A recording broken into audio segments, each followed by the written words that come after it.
سامعین و حاضرین کرام، ماہانہ محفل ذکر میں ہم سب کو حاضری کی سعادت میسر آ رہی ہے۔ اللہ رب العزت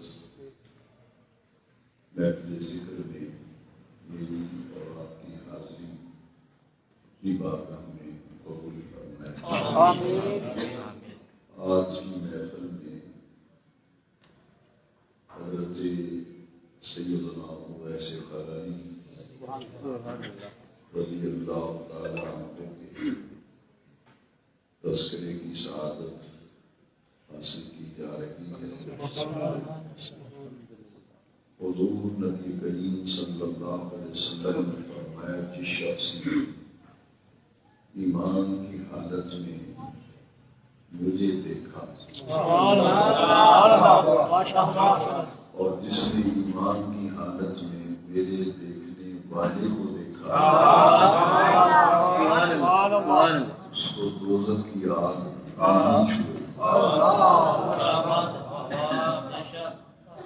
جو ایمان کی حالت میں پیارے آقا کریم صلی اللہ علیہ وسلم نے زیارت کا شرف حاصل کرے اسے صحابی کہتے ہیں، اور جو ایمان کی حالت میں کسی صحابی سے ملاقات کرے، کسی صحابی کی زیارت کرے، اسے تابعی کہتے ہیں، اور جو ایمان کی حالت میں کسی تابعی کی زیارت کرے، ملاقات کرے، اسے تبع تابعی کہتے ہیں۔ یہ تین ادوار ہیں، ایک صحابہ کرام کا دور، ایک تابعین کا دور اور ایک تبع تابعین کا دور۔ یہ تین دور ہیں جن کے متعلق بخاری اور مسلم کی متفق علیہ حدیث ہے۔ امام بخاری نے بھی اسے نقل کیا اور امام مسلم بھی اپنی صحیح میں اس حدیث کو لائے ہیں۔ میرے آقا کریم کی حدیث مبارکہ ہے، خیر القرون قرنی، تمام زمانوں میں سے بہتر میرا زمانہ ہے۔ ثم الذین یلونہم، پھر اس کے بعد وہ زمانہ بہتر ہے جو اس کے ساتھ ملا ہوا ہے۔ ثم الذین یلونہم، پھر اس کے بعد وہ زمانہ ہے جو اس کے ساتھ ملا ہوا ہے۔ یہ تین ادوار ہیں جنہیں نبی کریم علیہ السلام نے خیر القرون فرمایا کہ تمام زمانوں میں سے بہتر میرا زمانہ ہے، اور اس کے بعد جو اس کے ساتھ جو ملا ہوا ہے، جڑا ہوا ہے، پھر اس کے بعد وہ جو اس کے ساتھ ملا ہوا ہے۔ اس حدیث شریف سے تین دور سامنے آتے ہیں، ایک صحابہ کا دور، ایک تابعین کا دور اور ایک تبع تابعین کا دور۔ جس طرح صحابہ کرام کو اللہ رب العزت نے بڑی ہی رفعت اور بڑی ہی بلندی اور عظمت عطا فرمائی، اسی طرح حضور کے صحابہ کی زیارت کرنے والے تابعین کو بھی بہت بڑا مقام عطا کیا گیا، اور پھر وہ بھی بڑا سعادت مند ہے، پھر وہ وقت ہے، خوش نصیب ہے جس نے کسی تابعین کی زیارت کی۔ یہ تعلق جڑا ہوا ہے۔ یہ تین زمانے ہیں، صحابہ کرام نے حضور کی زیارت کی اور تابعین نے صحابہ کی زیارت کی، تبع تابعین جو ہیں انہوں نے تابعین کی زیارت کی۔ تو یہ دور تینوں دور ہیں، اسے حضور نے فرمایا خیر القرون قرنی ثم الذین یلونہم ثم الذین یلونہم۔ حضور نے فرمایا یہ تین دور ہیں، اور آج جس عظیم ہستی کا، ذات گرامی کا آج ہم تذکرہ کرنے کے لیے اور سننے کے لیے جمع ہوئے ہیں، ان کا تعلق تابعین کے ساتھ ہے۔ انہوں نے حضور کی ظاہری حیات طیبہ کا زمانہ پایا، حضور کی ظاہری حیات طیبہ کا زمانہ پایا، حضور کی ظاہری حیات طیبہ کے زمانے میں ہوئے، اور کتنا عرصہ حضور کی ظاہری حیات طیبہ کا انہوں نے پایا۔ کتب سیر میں لکھا ہے کہ کم و بیش 20 سال کا دور جو ہے یہ انہوں نے حضور کی ظاہری حیات طیبہ کا گزارا، لیکن یہ شرف صحابیت حاصل نہیں کر سکتا، حالانکہ حضور کی ظاہری حیات طیبہ کا زمانہ پایا، اس لیے نہیں حاصل کر سکے کہ ان کی ایک جو والدہ تھی، بوڑھی والدہ تھی اور ضعیفہ خاتون تھی۔ بعض روایات میں یہ ہے کہ ان کی آنکھوں کی بینائی جو ہے وہ بھی چلی گئی تھی۔ خاندان میں، قبیلے میں کوئی ایسا شخص نہیں تھا کہ جو ان کی دیکھ بھال کر سکے، اور پھر ان پر فالج کی بیماری کا حملہ ہوا تھا ان کی والدہ صاحبہ، ان کی کوئی خدمت کرنے والا نہیں تھا، کوئی سنبھالنے والا نہیں تھا، تو وہ اپنی والدہ کی خدمت میں مصروف رہتے تھے، حضور کی صحبت میں حاضر نہیں ہو سکے ملاقات و زیارت کے لیے۔ تو ماں کی خدمت کا جو اللہ کریم نے انہیں جذبہ عطا کیا تھا، ماں کو سنبھالنے اور ان کی خدمت کا جو موقع دیا تھا، اس خدمت کی سبب انہیں پھر مقام بڑا عرفہ اور اعلیٰ ملا۔ شرف صحابیت اس لیے نہیں حاصل کر سکے کہ حضور سے ملاقات نہیں، حضور کی زیارت نہیں کر سکے، ہوئے حضور کی ظاہری حیات طیبہ، لیکن مقام اتنا عرفہ اور اعلیٰ ملا کہ ان کا تذکرہ خود نبی کریم علیہ السلام نے صحابہ کے مجمع میں ایسے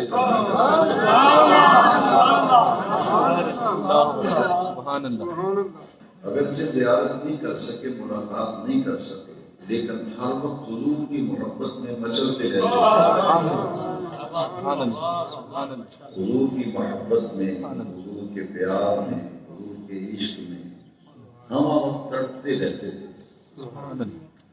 اور یہ جو محبت رسول ہے اور عشق رسول حضرت اویس کرنی کو عطا کیا گیا، اس کا ظہور پھر نبی کریم علیہ السلام کے ان ارشادات سے ظاہر ہو رہا ہے کہ جو حضور نے صحابہ کے مجمع میں فرمایا۔ اس لیے یہ بات نوٹ کر لیجیے اولاً اور ابتدا میں ہی کہ یہ تابعین ہیں، ویسے کرنی تابعین۔ جس طرح صحابہ کرام میں سے آپ سب جانتے ہیں کہ خلفائے راشدین سب سے افضل ہیں،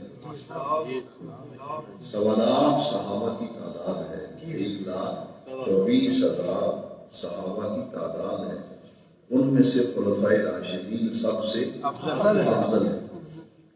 اسی طرح جو تابعین کا دور تھا، تابعین کے دور میں جتنے بھی تابعین ہوئے جنہوں نے صحابہ کو دیکھا تھا، ان میں سے 4 شخصیات ہیں جن کو باقی تمام تابعین پر فوقیت اور برتری حاصل ہے۔ تابعین میں سے 4 تابعین ایسے ہیں جن کو افضلیت حاصل ہے، برتری حاصل ہے، باقی تمام تابعین پر انہیں فوقیت حاصل ہے، اور ان سب میں سے پھر سب سے زیادہ مقام جو ہے وہ ٹاپ آف دی لسٹ جو ہے وہ حضرت اویس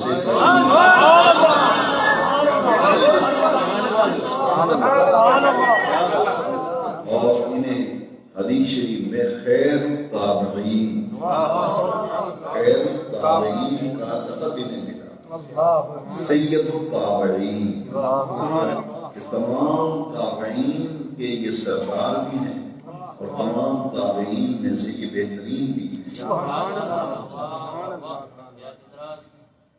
ان کا علاقہ یمن تھا، یمن کے رہنے والے تھے، نام ان کا اویس ہے اور والد کا نام عامر تھا۔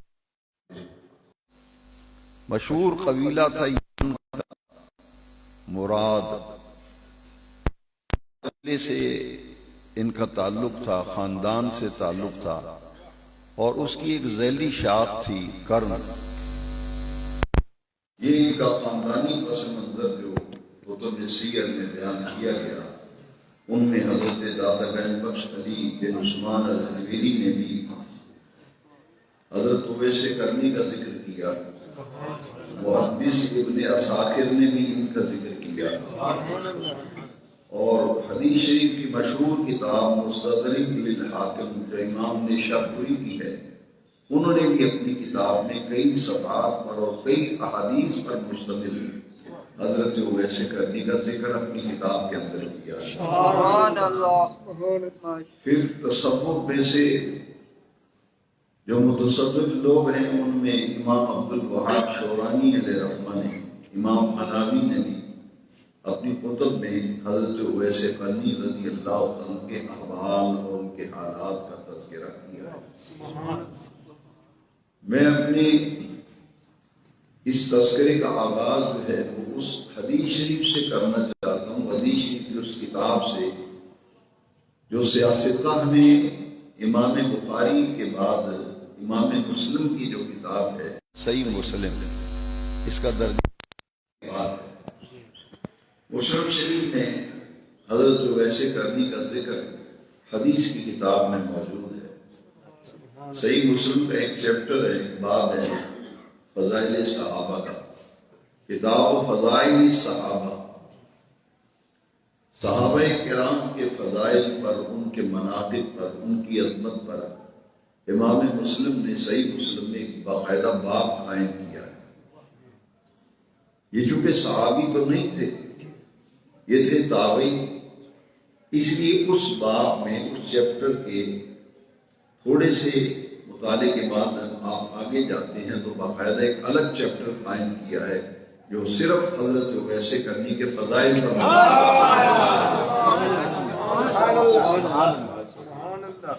اور یہ اس بات کی اہمیت اور مستند ہونے اور سکہ ہونے کا نمایاں پہلو یہ ہے کہ امام مسلم نے صحیح مسلم کے اندر 3 حدیثیں درج کی ہیں، اور وہ لگاتار متبادر، ایک حدیث ہے پھر دوسری ہے پھر تیسری ہے، ایک ہی جگہ پہ 3 حدیثیں امام مسلم نے فضائل حضرت اویس کرنی پر نقل کی، اور یہ تینوں حدیثیں جو ہیں یہ مروی ہیں حضرت عمر فاروق اعظم رضی اللہ عنہ۔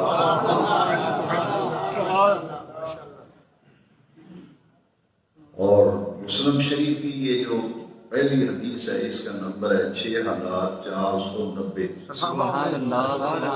مسلم شریف کی حدیث نمبر 6490، یہ پہلی حدیث ہے فضائل حضرت اویس کرنی۔ جب آپ کھولیں گے مسلم شریف میں تو پہلے یہ حدیث آئے گی، اس کے بعد پھر دوسری حدیث ہے 6491 نمبر ہے، پھر اس کے بعد تیسری حدیث ہے 6492،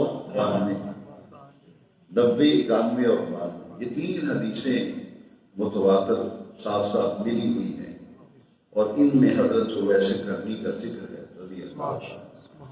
امام شورانی نے بھی اس کا ذکر کیا، حضرت داتا گنج بخش علی بن عثمان الحنویری نے، اور حدیث شریف کی جو بڑی مستند کتاب ہے المستدرک، جو امام حاکم شافعی ہیں وہ اس کتاب کے مصنف ہیں، انہوں نے تو بہت زیادہ حدیثیں فضائل حضرت اویس کرنی میں نقل کی ہیں اور اپنے باب میں لائے۔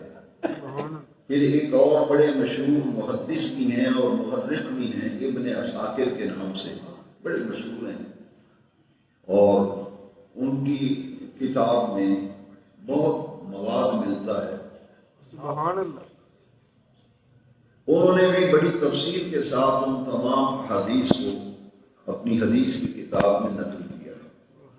میں ان ساری کتابوں کا خلاصہ عرض کرنا چاہتا ہوں۔ حدیث کے نمبر بھی میں نے بتا دیے، ان کتابوں کا بھی تذکرہ کر دیا۔ اور انہوں نے کتنی عمر پائی؟ 63 برس عمر پائی۔ حضرت ویسے کرنی رضی اللہ عنہ 63 برس عمر پائی۔ اور حضرت سیدنا علی المرتضیٰ مولا کائنات اسد اللہ غالب رضی اللہ تعالیٰ مجھ سے عمر میں 3 سال چھوٹے تھے۔ حضرت ویسے کرنی حضرت علی المرتضیٰ رضی اللہ عنہ سے 3 سال چھوٹے تھے، حضرت ویسے کرنی رضی اللہ عنہ۔ اور ان کا جو انتقال ہوا تھا، وصال ہوا تھا، وہ اللہ کریم نے انہیں شہادت عطا فرمائی۔ سن 37 ہجری میں یہ شہید ہوئے تھے، باقاعدہ جہاد کرتے ہوئے اللہ کے راستے میں اپنی جان کا نذرانہ پیش کیا حضرت ویسے کرنی رضی اللہ عنہ۔ یمن ایک ایسا علاقہ ہے کہ جس سے حضور بہت محبت کرتے تھے، اور اہل یمن حضور سے محبت کرتے تھے۔ یہ بات کتابوں میں بھی لکھی ہے اور بزرگوں سے بھی میں نے کئی مرتبہ سنا کہ یمن ایک ایسی سرزمین ہے، وہاں حضور کے عاشق رہتے ہیں۔ آج کل سعودی عرب سے یمنی حوثیوں کی جو جنگ ہو رہی ہے وہ سیاسی معاملہ ہے، اس پر میں کوئی تبصرہ نہیں کرتا، میں سرزمین یمن کی بات کرتا ہوں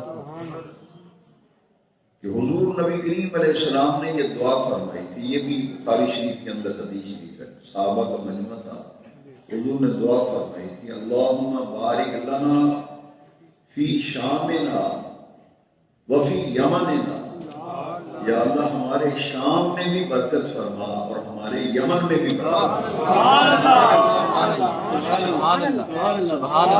سبحان اللہ۔ حضور نے پھر دوسری مرتبہ دعا فرمائی، اللہم بارک لنا فی شامنا وبارک لنا فی یمننا، اے اللہ ہمارے شام میں بھی برکت دے، ہمارے یمن میں بھی برکت دے۔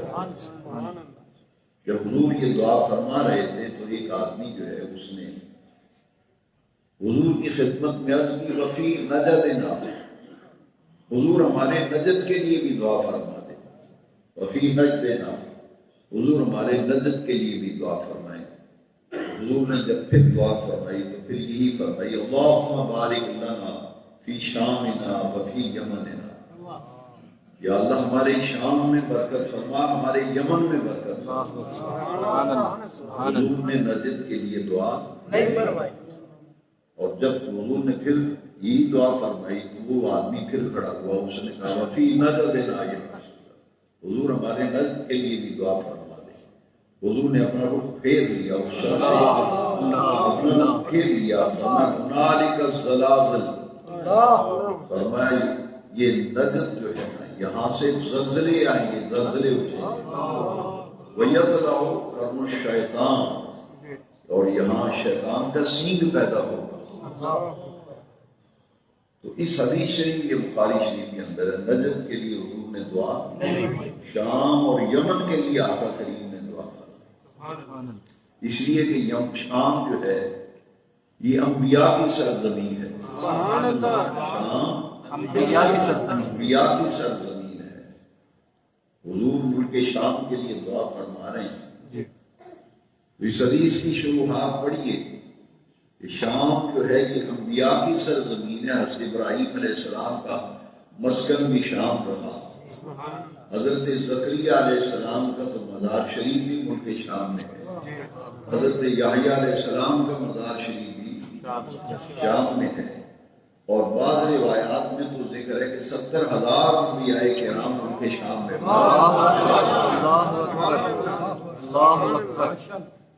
شام جو ہے یہ انبیاء کی سرزمین ہے، اور یمن میں کوئی نبی نہیں آیا، یمن میں کوئی نبی نہیں آیا، یمن جو ہے یہ اولیاء کی سرزمین ہے،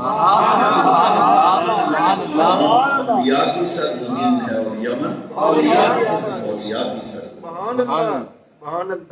آج بھی یمن کے لوگ حضور سے جس قدر ٹوٹ کر محبت کرتے ہیں پوری دنیا میں اس کی مثال نہیں، اور حضور کے اصحاب اور حضور کے اہل بیت سے جس قدر والہانہ عقیدت، والہانہ محبت و پیار اہل یمن رکھتے ہیں، اس کی مثال بھی پوری دنیا میں اس گئے گزرے دور میں بھی جو یمنی ہیں وہ حضور سے محبت رکھتے ہیں، حضور کے اصحاب کرام سے محبت رکھتے ہیں، حضور کی اہل بیت سے محبت رکھتے ہیں، بڑی نیاز مندی سے ان کا تذکرہ کرتے ہیں۔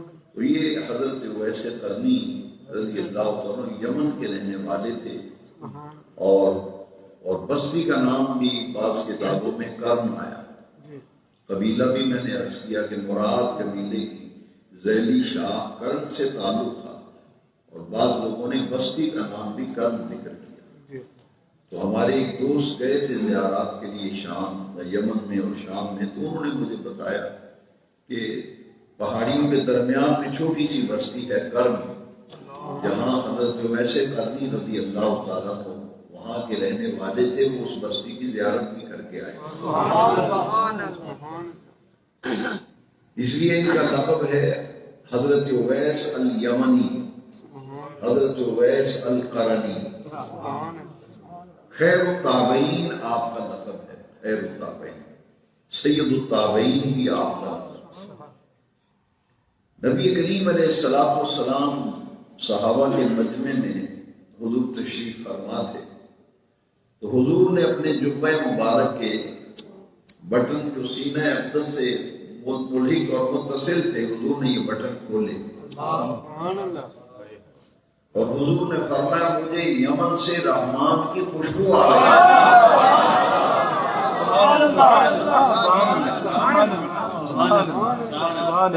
یمن سے ہوائیں آ رہی ہیں۔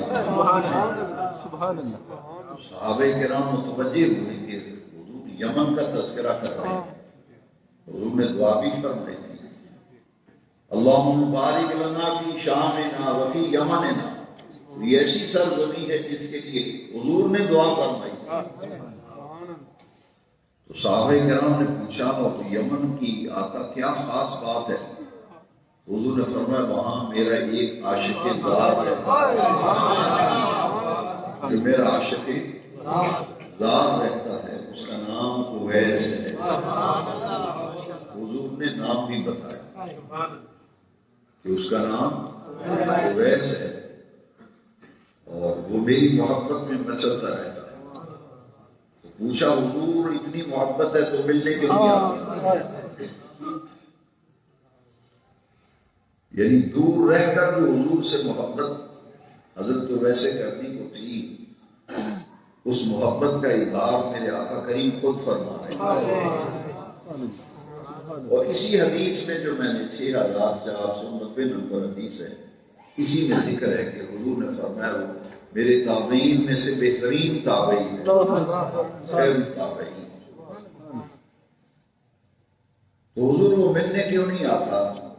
میرے آقا کریم نے فرمایا اس کی والدہ جو ہے وہ ضعیف ہے، بوڑھی ہے، اور وہ بیمار ہیں، اور جیسا کہ بعض روایات سے میں نے عرض کیا کہ بعض روایتوں میں یہ بھی ہے کہ وہ نابینا ہو گئی تھی، ان کی بینائی چلی گئی، کوئی سنبھالنے والا دیکھ بھال کرنے والا نہیں، تو وہ اگر آ جائیں تو پھر دیکھ بھال کون کرے گا؟ اس لیے وہ والدہ کی خدمت میں مصروف اور مشغول رہتے ہیں، اس لیے مجھے ملنے کے لیے نہیں آئے۔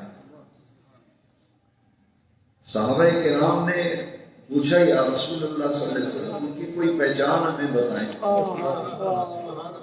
حضرت عمر سے سرکار نے فرمایا، حضرت سیدنا علی مرتضیٰ رضی اللہ عنہ، آپ نے فرمایا کہ تمہاری ملاقات ہوگی اویس قرنی سے، تمہاری ملاقات ہوگی اویس قرنی سے، اور جب تمہاری ملاقات ہو تو ان سے کہنا میری امت کی مغفرت کی دعا کرنا۔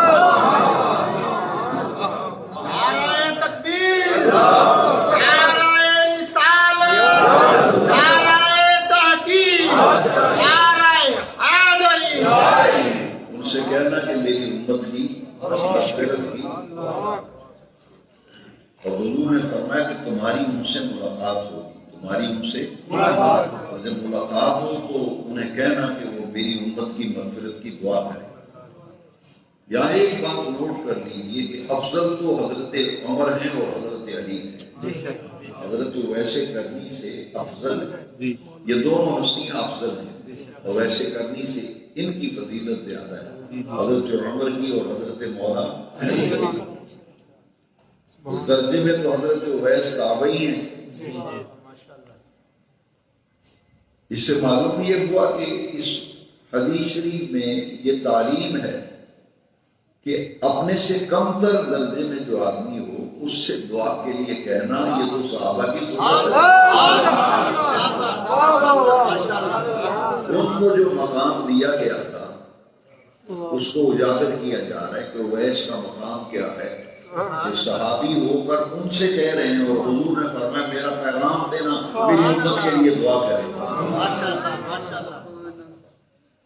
حضور تو سید الانبیاء ہیں، حضور امت کی مغفرت کی دعا نہیں کرتے، تو یہ کیوں فرمایا؟ تاکہ پتہ لگ جائے کہ اللہ کے نیک بندوں سے جا کر دعا کرنا حضور کا ارشاد ہے اور صحابہ کی سنت ہے۔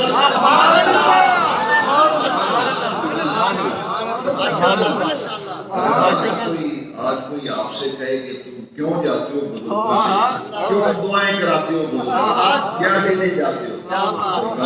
میں جانا ان کی زیارت بھی کرنا، ان کی زیارت کرنا، ملاقات کرنا، زیارت بھی کرنا، ملاقات بھی کرنا، اور ان سے امت کے لیے دعا بھی کرنا۔ لہذا بزرگوں کی زیارت کے لیے جانا، ان سے دعائیں کرنا، اس حدیث سے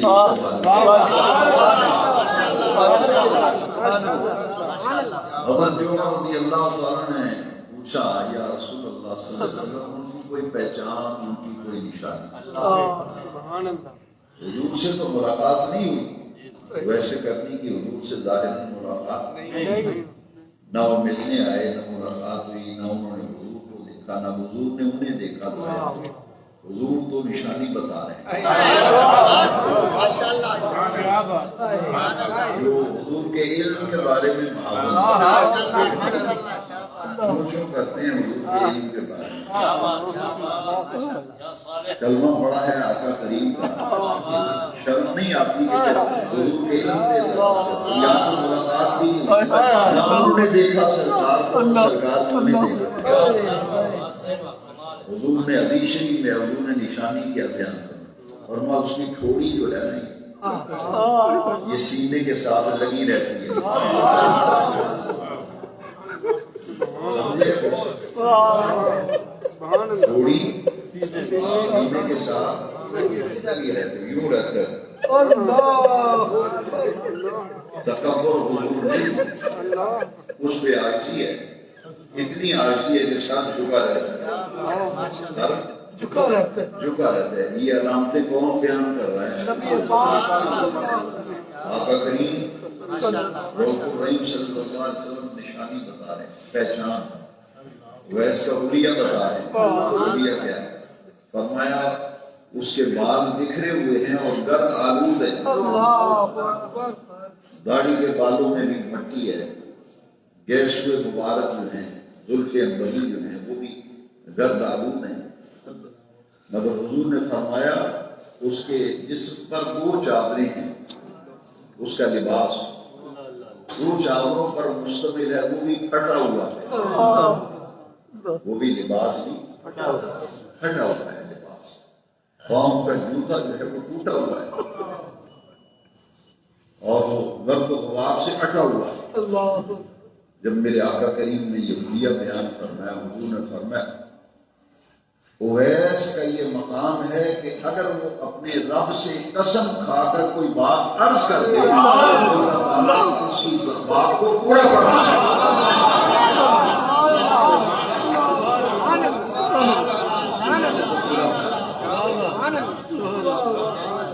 حضور نے فرمایا اے عمر اور اے علی، تم دونوں مجھ سے ملاقات کرو گے۔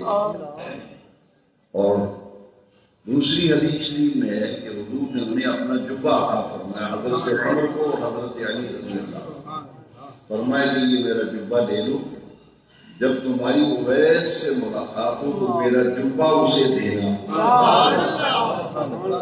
اور جبہ دے کر کہنا کہ میری امت کے لیے مغفرت کی دعا کرنا۔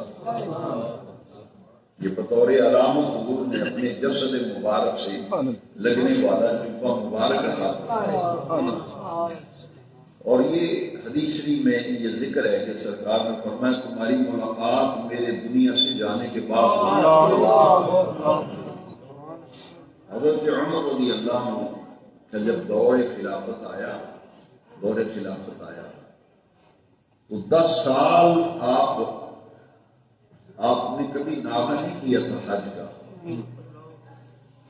حج کرتے تھے ہر سال۔ ان 10 سالوں میں کیا کیا حضرت عمر رضی اللہ تعالیٰ عنہ اویس کی تلاش میں رہتے تھے،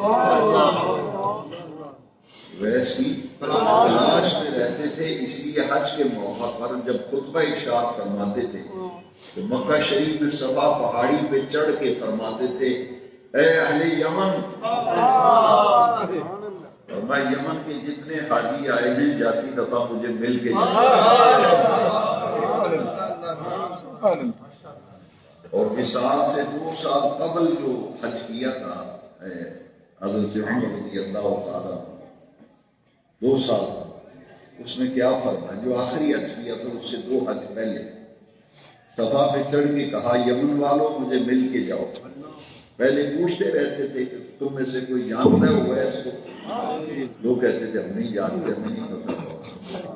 اب اس سال کیا ہو فرمایا یمن کے حاجی مجھے ملنے کے لیے آئے سارے۔ اہل یمن جب اکٹھے ہو گئے تو فرمایا تم سب یمن سے آئے ہو؟ کہا جی یمن سے آئے۔ فرمایا تم میں سے جو قرن والے ہیں ادھر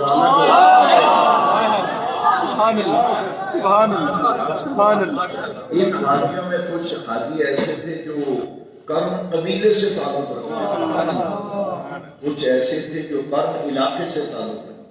جب آپ نے فرمایا کہ قرن والے الگ ہو جاؤ، انہوں نے کہا جی ہم قرن قبیلے سے ہیں، ہمیں کہا ہے یا قرن کے رہنے والوں کو کہا؟ فرمایا قرن قبیلے والے بھی آ جاؤ، قرن علاقے والے بھی آ جاؤ۔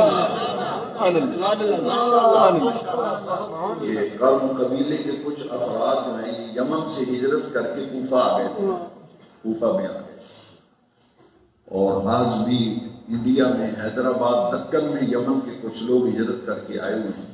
حیدرآباد دکن انڈیا میں وہاں یمنی بہت رہتے ہیں، وہ بزنس مین ہیں، وہاں کاروبار کرتے ہیں۔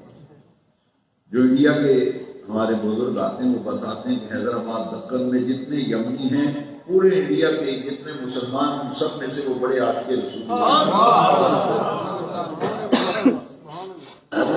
ان جو یمن اور قرن سے اور کوفہ کے جو قرنی تھے قبیلے والے وہ کھڑے تھے۔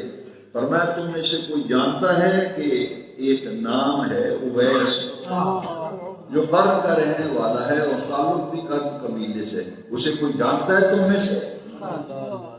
ان کے خاندان کا برادری کا ایک آدمی قبیلے کا کھڑا، اس نے کہا حضرت ان سے پوچھ کے کیا کریں گے، وہ تو پاگل ہے۔ خاندان والے پاگل سمجھ رہے ہیں،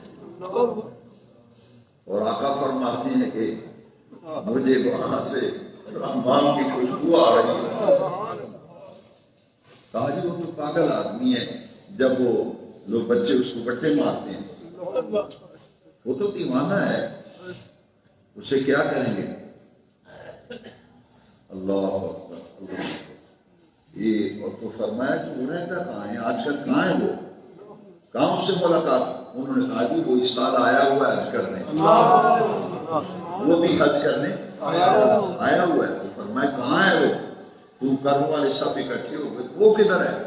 کہا جی وہ میدان عرفات میں حاجیوں کے اونٹ چڑھا ہوا ہے، حاجیوں کی خدمت کرتا ہے۔ وہ پاگل آدمی ہے، دیوانہ سا ہے، لوگ بٹے مارتے ہیں، لوگ ہنستے ہیں تو رونے لگتا ہے، اور لوگ جب روتے ہیں تو ہنسنے لگتا ہے۔ بال اس کے بکھرے ہوئے ہیں، مٹی پڑی ہوئی ہے بالوں میں، لباس کٹا ہوا ہے، جوتا بھی ٹوٹا ہوا ہے، وہ ایسا آدمی ہے، اسے آپ کیا کریں گے؟ پر میں اسی سے مجھے ایک کام ہے۔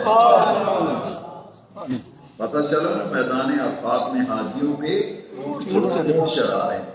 حضرت عمر رضی اللہ نے مولا علی کو بلایا اور کہا کہ آئیے ہمارا مطلوب مل گیا۔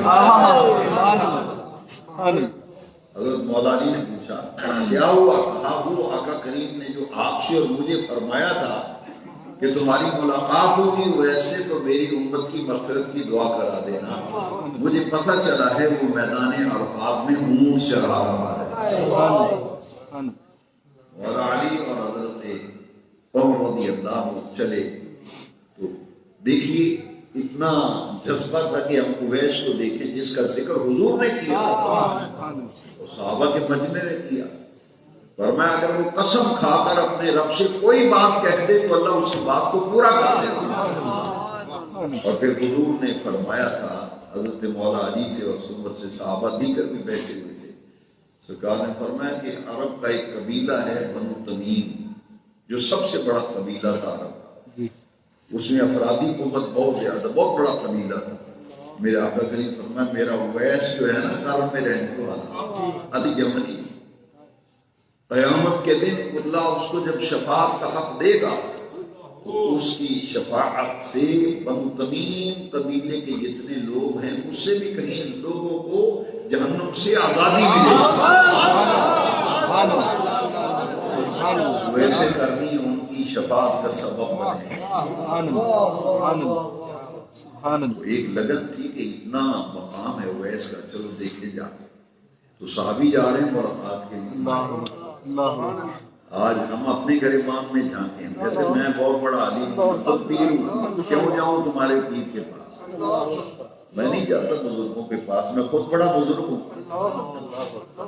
وہ تو تابعی ہیں۔ اور حضرت عمر وہ ہیں، سرکار نے فرمایا لو کان بعدی نبی لکان عمر، میرے بعد اگر کوئی نبی آنا ہوتا تو پھر عمر بن خطاب نبی ہوتا۔ مولا علی سے کیا فرمایا؟ اے علی انت اخی فی الدنیا والآخرہ، تو دنیا میں بھی میرا بھائی ہے، آخرت میں بھی میرا بھائی ہے۔ یہ کہاں جا رہے ہیں؟ تابعین کی ملاقات کے لیے اونٹ پہ چلے جاتے، گھوڑے پہ سوار ہو کے چلے جاتے۔ میدان عرفات تو قریب ہے مکے کے، خاصا دور ہے، کئی کلومیٹر پر، اس میں کتنے کلومیٹر کا ہے جی؟ 12 کلومیٹر۔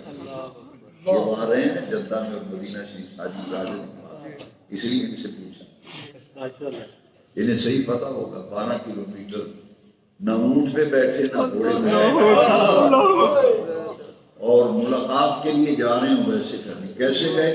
آہستہ آہستہ نہیں چلتے تھے جیسے سیر کرتے ہیں، کتابوں میں لکھا ہے دوڑتے ہوئے دوڑ لگا کے مولا علی کہا دیر نہ ہو جائے، سرکار نے فرمایا تو اس کی زیارت بھی کرنا، ملاقات بھی کرنا، میرا سلام بھی کہنا، میرا جبہ بھی دینا، میری امت کی مغفرت کی دعا بھی کرنا۔ تو گئے تو اونٹ چل رہے تھے اور حضرت اویس قرنی میں نماز پڑھ رہے تھے۔ یہ جا کے کھڑے ہو گئے، مولا علی کی حضرت عمر سلام پھیرا، وہ سمجھ گئے کہ دو کوئی آدمی کھڑے ہیں، انہوں نے صرف سلام پھیرا تو حضرت عمر نے رضی اللہ عنہ نے پوچھا کہ تمہارا نام کیا ہے؟ تمہارا نام کیا ہے؟ حضرت عمر نے نام پوچھا ویسے قرنی سے، انہوں نے کہا میرا نام ہے عبداللہ، میرا نام ہے اللہ کا بندہ۔ حضرت عمر نے کہا ہم سارے ہی اللہ کے بندے ہیں، بس میں نے آپ کا نام پوچھا ہے۔ انہوں نے کہا میں تو رائی ہوں، اونٹ چرانے والا اونٹ چرا رہا ہوں، مزدوری کرتا ہوں، محنت مزدوری۔ بھائی یہ بھی پوچھا، ہم نے وہ نام پوچھا ہے جو تمہاری ماں نے جو انہوں نے کہا کہ آپ نام پوچھ کے کیا کریں گے؟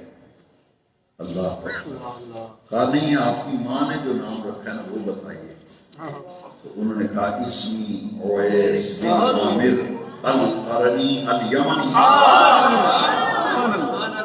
میری ماں نے میرا نام اویس رکھا ہے، میرے باپ کا نام عامر ہے، میں یمن کا رہنے والا ہوں اور نواز رسول، یہ امیر المومنین عمر بن خطاب، یہ امیر المومنین عمر بن خطاب ہے۔ اور دیکھا کہ میرے سامنے عمر کھڑے ہیں، امیر المومنین ہیں، حضرت ویسے کرنی نے کہا ہے السلام علیک یا امیر المومنین، میرا سلام قبول کیجیے۔ اور حضرت عمر نے کہا یہ حضرت علی حیدر کربلا، نیاز مندی سے سلام عرض کیا۔ حضرت ویسے قرنی نے ملاقات ہوئی، کہا حضور کی امت کے لیے مغفرت کی دعا کر دی۔ میدان عرفات میں ملاقات۔ حاجی جب حج کر کے چلے گئے تو حضرت ویسے قرنی کچھ عرصے کے لیے کوفہ میں جا کے ٹھہر گئے۔ کوفہ میں ٹھہر گئے، وہاں لوگ ان سے دعا کرانے آتے تھے، رش رہتا تھا دعا کرانے والا، کیونکہ حضرت عمر رضی اللہ تعالی عنہ جب لوگوں سے پوچھتے تھے، حاجیوں سے، کرم والوں، یمن والوں، اویس کو کوئی جانتا ہے، اویس کو کوئی پہچانتا ہے، وہ کہاں رہتا ہے؟ تو لوگوں کو علم ہو گیا کہ اس کی سرکار نے اویس کے بارے میں یہ فرمایا ہے۔ حضرت مولا علی کرم اللہ تعالیٰ وجہ کریم اور حضرت عمر پھر یمن میں گئے اور قرن میں تشریف لے گئے، اور وہاں جبہ جب لے کر کے گئے اور انہیں پیش کیا، اور انہوں نے زار و فتار رونے لگے آقا کریم کا جبہ دیکھ کر۔ پہلے چومتے تھے، کبھی آنکھوں پہ لگاتے تھے، کبھی چومتے تھے، کبھی آنکھوں پہ لگاتے تھے، پھر سر کے اوپر رکھا، پھر سینے پہ رکھا، کہا آقا کریم نے فرمایا میری امت کی مغفرت کی دعا کر دی۔ اور جب صحابہ کرام نے حضرت اویس قرنی کا حلیہ حضور سے پوچھا پہچان، میرے آقا نے ایک علامت اور بیان فرمائی کہ ان کو برس کی تکلیف ہوئی تھی، تو انہوں نے دعا مانگی تو اللہ تعالیٰ نے ان کی برس کی بیماری کو دور فرما دیا۔ جب بیماری جا رہی تھی تو حضرت اویس نے عرض کی باری تعالیٰ اس بیماری کا ایک نشان میرے جسم پر باقی رہنے دے، تاکہ اس نشان کو دیکھ کر تیرا شکر ادا کرتا تھا۔ بعض روایات میں ہے کہ وہ ہتھیلی پر برس کا سفید علامت تھی، ایک درم کی مقدار ہتھیلی پر، اور دوسری روایت میں ہے کہ نہیں دامن میں یہاں۔ تو حضرت عمر نے کہا کہ وہ ذرا بازو اٹھائیے نا، ایک علامت سرکار نے اور بھی بیان کی تھی، تو جب آپ نے یوں بازو اٹھایا تو ان روایات میں ہے کہ آپ کے دامن میں وہ سفید درم کی مقدار کا نشان موجود تھا۔ حضرت عمر نے آگے بڑھ کر اس نشان کو چوم لیا، اور پھر مولا علی نے بھی اس نشان کو چوما۔ کیا مقام ہے حضرت ویسے علی اور کہاں مقام کہاں تک پہنچایا، ماں کی خدمت، یہ نقطہ بھی سمجھ آ گیا۔ بعض اور بھی روایات ہیں، میں نے صرف مستند روایات بیان کی۔ حضرت ویسے قرنی کے بیان سنتے رہتے ہیں علماء کے، خطیبوں کے، وہ کہیں کہ فلاں واقعہ نہیں سنایا، فلاں نہیں سنایا، میں اس لیے نہیں سناتا، میں نے کئی مرتبہ آپ سے عرض کیا ہے جو مستند روایات ہیں جن کے حوالہ جات میرے پاس موجود ہیں، اور وہ روایات جن پر کسی کا کوئی اختلاف نہیں، وہ روایات جن پر کسی کا کوئی اختلاف نہیں، یہ جتنی میں نے روایات بیان کی، کسی مسلک، کسی عقیدے کا، کسی کا ان روایات پر کوئی اختلاف نہیں، سب متفق ہے، میں نے وہ روایات سنی۔ یہ ہے حضرت ویسے جن کی دعا سے حضور کی امت کے کتنے افراد بخشے جائیں گے، اتنے افراد جتنے بنو تمیم قبیلے کے فرد ہیں۔ اور ایک روایت اور ہے، اس پر بھی بڑا اعتماد کیا گیا کہ جنت میں جب حضرت ویس داخل ہونے لگیں گے انہیں روک لیا جائے گا۔ ہمیں کوئی روکے نہ، اس کا منفی معنی نکلتا ہے، کوئی فلانا بندہ جاندہ سی ایئرپورٹ پہ روک لیا ہونا، یہ جا رہے ہیں جنت میں تو دروازے پہ روک لیے جائیں گے، کیوں روکے جائیں گے؟ انہیں حکم ہوگا ذرا پیچھے مڑ کے دیکھو نا، حضرت ویس پیچھے مڑ کے دیکھیں گے تو ہجوم ہوگا لوگوں کا، بہت بڑی تعداد ہوگی، انہیں کہا جائے گا یہ سب جہنمی لوگ کھڑے ہیں، یہ سب لوگ، اے اویس آقا کریم جب شفاعت کا دروازہ کھولیں گے، پہلے تو کوئی دم نہیں مارے گا، حضور جب شفاعت عظمیٰ کا دروازہ کھولیں گے، پھر حضور کی شفاعت کا دروازہ کھولنے کے بعد تمام نبی شفاعت کریں گے، فرشتے شفاعت کریں گے، صحابہ شفاعت کریں گے، اہل بیت شفاعت کریں گے، حافظ قرآن شفاعت کرے گا، اور روزہ شفاعت کرے گا، قرآن شفاعت کرے گا، اللہ کے نیک بندے شفاعت کریں گے۔ جب حق شفاعت دیا جائے گا، حضرت اویس کو جو شفاعت کا حق دیا جائے گا، تو جنت کے دروازے پہ روک کے کہا جائے گا پیچھے دیکھیے، مڑ کے دیکھیں کہ لوگ ہی لوگ ہیں، کہا جائے گا یہ سب جہنمی ہیں، جس جس کو بخشوانا ہے انگلی کا اشارہ کرتے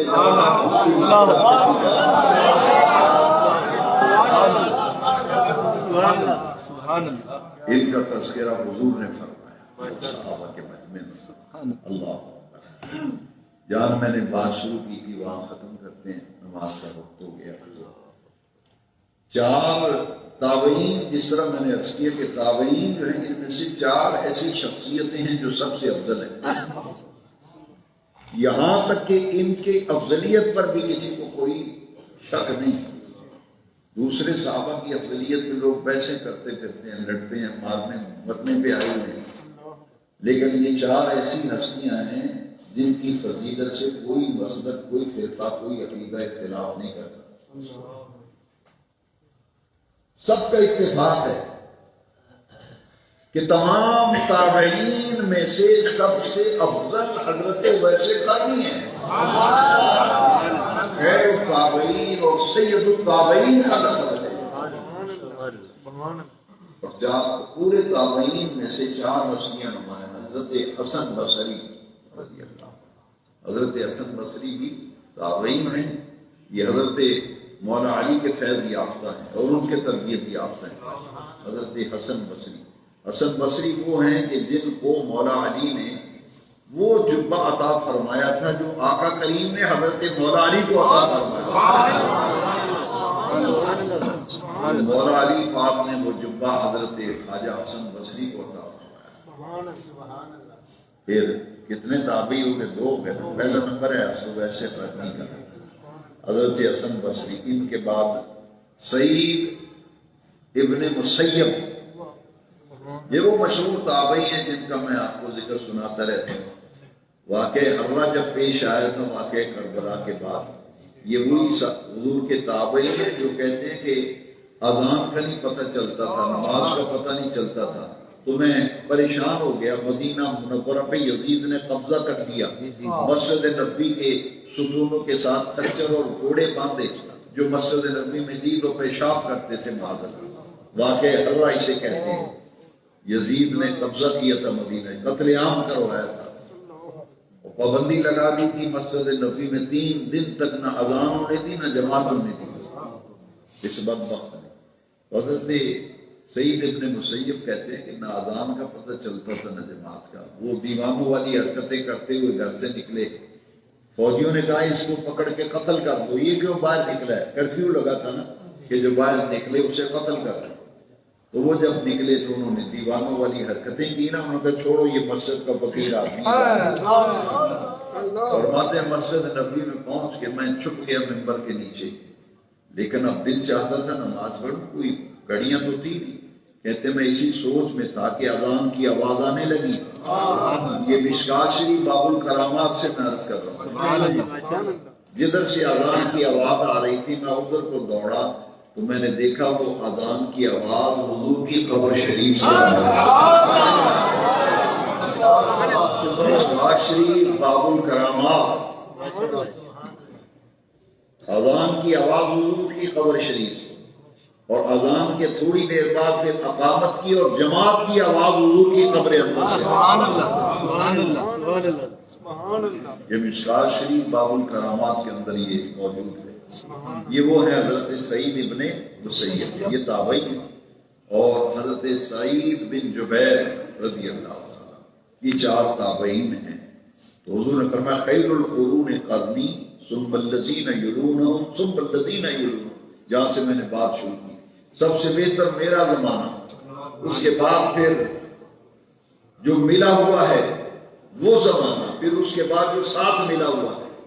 اس حدیث کی شرح میں لکھا ہے اس میں حضور کا زمانہ، صحابہ کا زمانہ، تابعین کا زمانہ اور تبع تابعین کا زمانہ، یہ تمام زمانوں میں سے بہترین زمانہ ہے۔ جہاں سے میں نے بات شروع کی تھی وہیں ختم کرتے ہیں. سرکار نے فرمایا جس نے مجھے دیکھا یا میرے دیکھنے والے کو دیکھا اسے جہنم کی آگ نہیں چھوئے گی.